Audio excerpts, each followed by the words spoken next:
19h10, on aimerait bien arrêter d'en parler de ces punaises de lit, histoire de ne pas alimenter la psychose, mais c'est difficile parce que chaque jour apporte son lot de lieux infestés. À Paris, par exemple, elle s'attaque à un lycée du 12e arrondissement, lycée où vous êtes allé faire un tour, Inès Zegloul. Oui, et devant les grilles de l'établissement aujourd'hui, le corps enseignant a improvisé une assemblée générale d'urgence. On va tous rentrer chez nous avec des punaises de lit. Donc stop, tant que le lycée n'a pas été traité, on ne reprend pas les cours.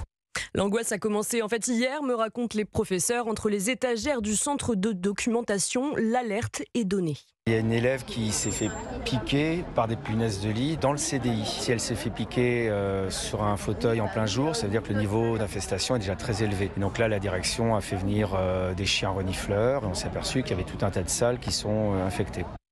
Les punaises de lit se cachent dans les livres, me confie la documentaliste, mais il y en a aussi dans la salle des professeurs, le bureau de l'assistante sociale, les classes. Accès interdit, peut-on lire désormais sur ces quelques portes, mais l'établissement peut rester ouvert. C'est ce qu'aurait certifié le proviseur aux enseignants qui ont décidé qu'ils ne donneraient pas cours. Chantal, par exemple, a peur de ramener les insectes chez elle.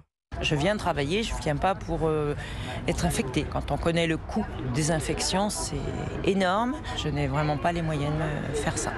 Aujourd'hui, 80 des 120 professeurs ont exercé leur droit de retrait. Alors ce matin, ils sont très peu d'élèves à s'être présentés devant le lycée. À l'écart, Jonathan, par exemple, en première, à force de discussion, me confie un peu penaud avoir découvert des punaises chez lui, sous son matelas. En fait, j'en ai eu. J'ai vu des piqûres dans le dos, sur le doigt. Je pensais que c'était des moustiques. Hier, mon père a désinfecté les couvertures, les draps. Il va peut-être jeter mon matelas.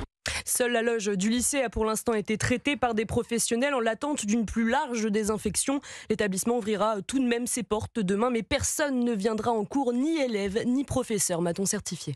Pas très rassurant tout ça. Merci Inès Zegloul.